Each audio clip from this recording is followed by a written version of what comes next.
Hello, I am going to show you how I make jump rings that don't slip. So here is an example of what they look like.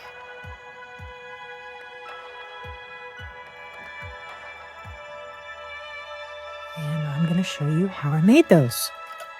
So I'm using 20 gauge wire and veil making pliers. I'm going to use the smallest rung on the veil making pliers.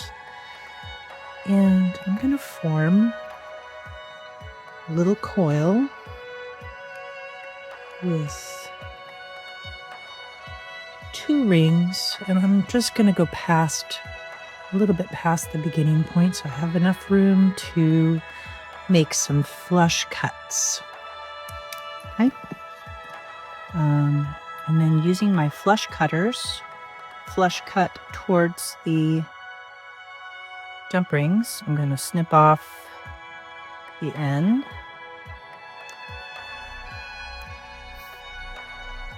And then turn the flush cutters around. Okay, and now I've got my first jump ring right there. And then turn the flush cutters around again so that I can get this end flush so that it doesn't have a burr. And then turn them around again and get the other end. Okay, now I've got 2 little jump rings here. And I'm going to hammer those to make them really, really strong. It's going to make them a little bit flat.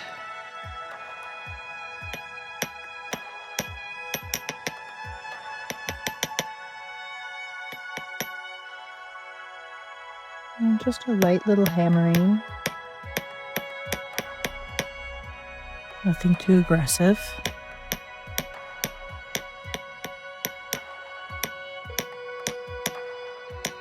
And they will kind of open up on their own here when you hammer them. So you can see that they have kind of opened up, which actually works for me. So I'm going to take a pair of pliers that I don't really care about. And then I've got this little file here that is wedge shaped. So right there, it's kind of like a really thin little triangle. So it's got a nice wedge shape there.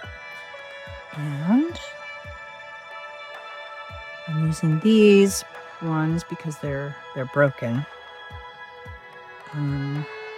That's just so that I don't file my good ones. So you just want to grip it really nicely. Put your file in there. And actually, you're supposed to go this direction. Hold on. You're supposed to go forward, which is a lot harder to do. Honestly, when I do these, I go backwards.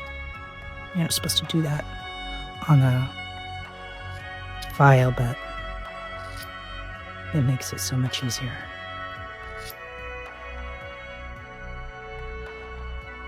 Okay, and when it gets a little bit too big, let's pinch it down slightly.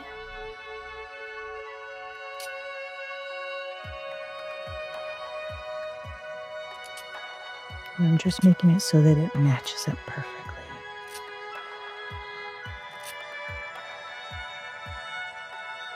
Okay, so that's what it looks like.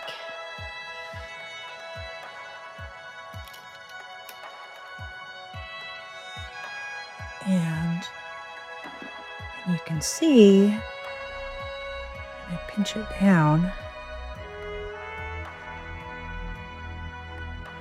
that those little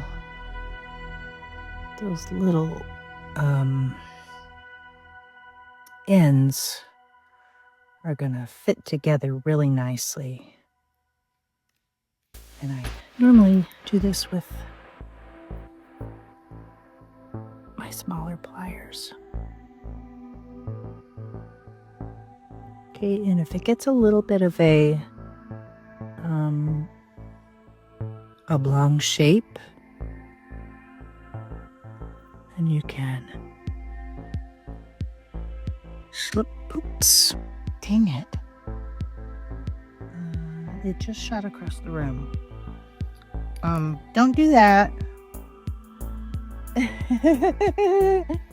Don't do that. And, you know, it's in the carpet now. So, story of my life. We're gonna make the second one. All right. That's just how we roll here. Yeah. So,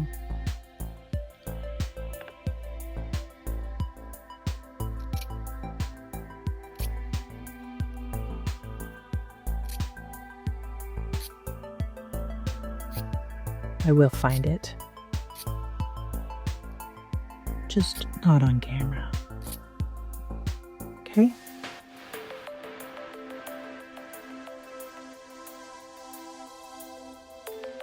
Actually, don't like to do that with this set.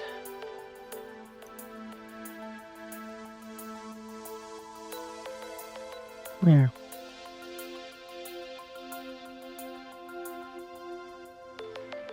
Now you have a perfect jump ring. And to use it, you open it this way, right? That way, so it's wide enough to get your whatever you're doing in there. So I am making some extender chains. Let me just put my items on there.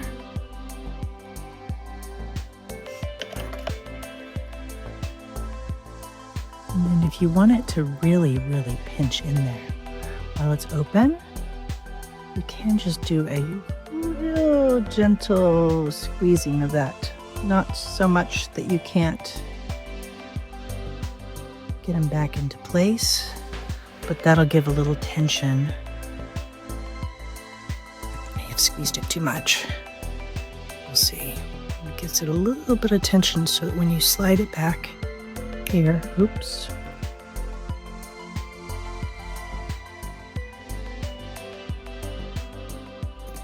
They match up perfectly. Okay. And there you have it. The perfect little jump ring that is never going to come undone.